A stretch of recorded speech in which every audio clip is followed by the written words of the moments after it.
Ron. Yeah. Why didn't you say it the first time I said Ron? Because it's pronounced Aaron. You done messed up, Ron. Ron's right here, everyone. Thank you for joining me yet again. Is this my fourth live stream today? We're going to keep it brief.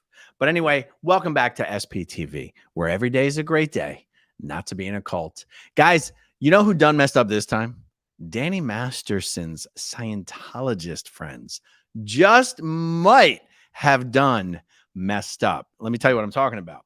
By the way, there's a hearing. There's a hearing in the relating to the sentencing that's kind of flown under the radar.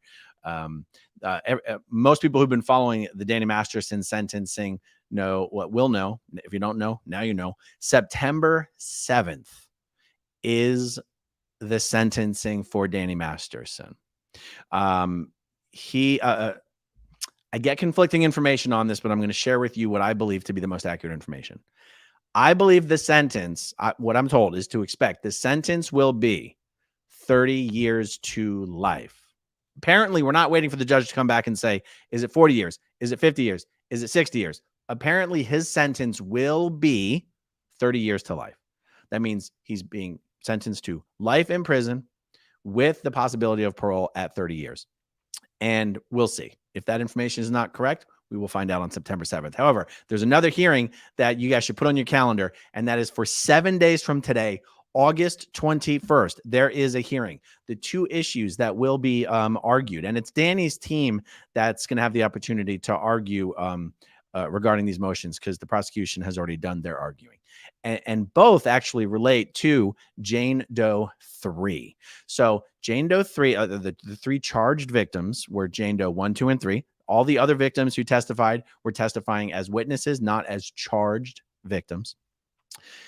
The jury was unanimous on the charges for Jane Doe 1 and 2, and the jury was nearly unanimous on the charges for Jane Doe 3, but they were not unanimous, so that was ruled a mistrial.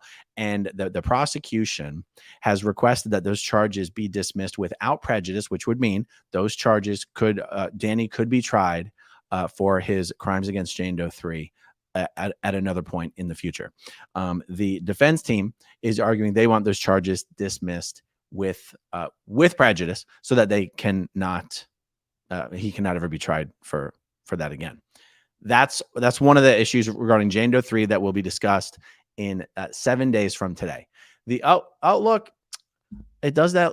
It gives a little thumbs up. What if I do a double thumbs up? What will it do?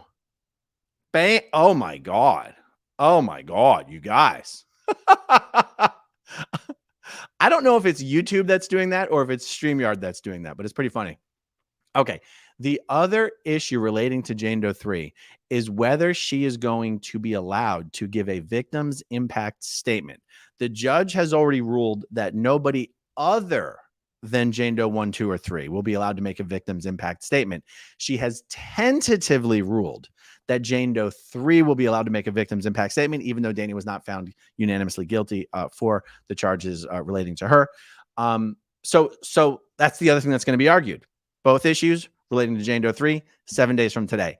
There's something else that has come up that I'm potentially very excited about.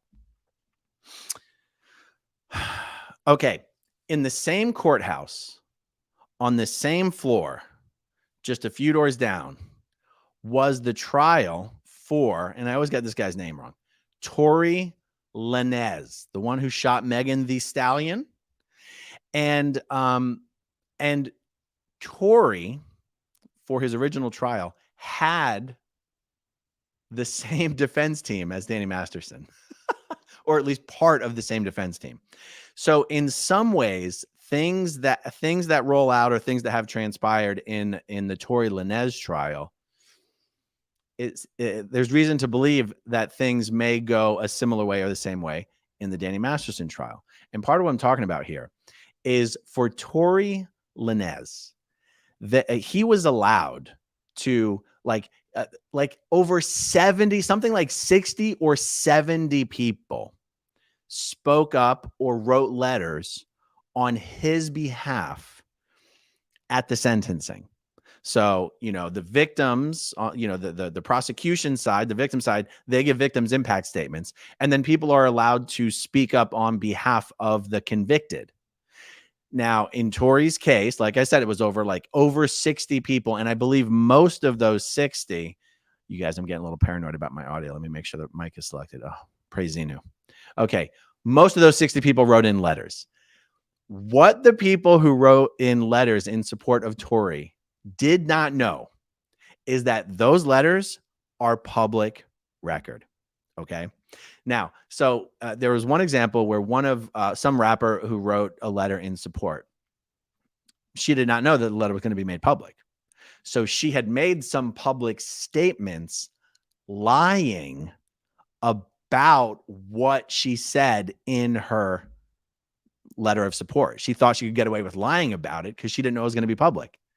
And the judge in that case, not a big fan of convicted criminals, basically read out a summary for each one of these letters. Now, here's why I'm mentioning this. Normally, Scientologists would come to the defense of a Scientologist in need, in a legal thing, like normally, right? Scientology sort of mobilizes the drones to will mobilize to fill out false affidavits in support of anything that will defend a Scientologist against the legal system, right? Danny Masterson poses a very interesting case. It would be something like career suicide to speak up for the defense of convicted serial rapist and Scientologist in good standing, Danny Masterson. I mean, that's insane to think that you're going to be, when I say career suicide, I'm mainly thinking of Scientologists who have careers in Hollywood. I guess if you're just some private citizen who happens to be a friend of Danny's, you got really nothing to lose. Nobody's going to know who you are before or after. But, you know, Danny has some high profile friends in Scientology who, in normal circumstances, would probably come to his defense. How many of those people might have already submitted letters to the judge, not understanding they were going to be public record? By the way, I want to do that double thumbs up again because that was really cool on Peebro. Wow. Come on. I want the fireworks. Fireworks, please. Fireworks, please. Oh, shit. It didn't work. Sorry, guys. Okay. So what if even Ashton Kutcher, who's been very kind of selective about what he says about Danny Masterson in public over the last couple of years. I think I did a video about something he said, it feels like it was almost a year ago now, where it's like, oh, I really hope he's not guilty of this. And it wasn't quite clear if he was saying, I hope Danny didn't do this, or I hope he's found not guilty. It wasn't quite clear. It was a little mealy-mouthed. What if Ashton Kutcher actually wrote a letter to the judge saying Danny's just always been a really great guy and not knowing it was going to be made public? Fingers crossed, you guys. September 7th, we are going to find out who sent in letters of support for Danny, not realizing they were going to be made public. Because honestly, until this Tory Lanez thing happened and the judge basically read out the names of every single person who submitted letters and the content of those letters, there was an awful lot of people who didn't have any idea that it could go down that way. I'm guessing there's a lot of Scientologists who are going to get caught up in this trap. They thought they could get away with showing support. I want to say it again, convicted serial rapist and Scientologist in good standing, Danny Masterson.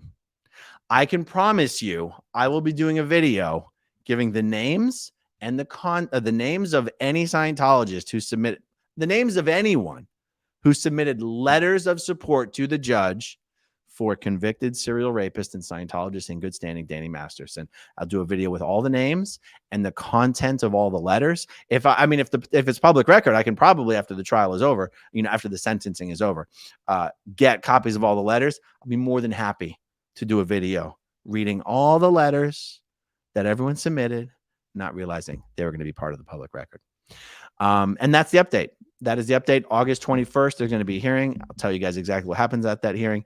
And then September 7th, I'll see a lot of you in LA at the courthouse for the sentencing. All right, let's see. That's all on this one. Still got I'm planning on doing a live stream in about an hour for the Monday Night Live, so stay tuned for that, you guys. Steven says, I always look forward to your streams, Aaron. It has become a daily ritual. Thank you for what you do. Well, thank you, Steven. I really appreciate it, and thank you for the comment and the super chat. All right, you guys, that's all on this for now. Stay tuned. More to come later this evening. I'll talk to you guys soon.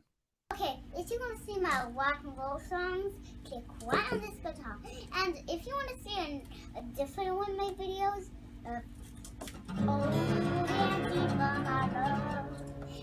then you could click right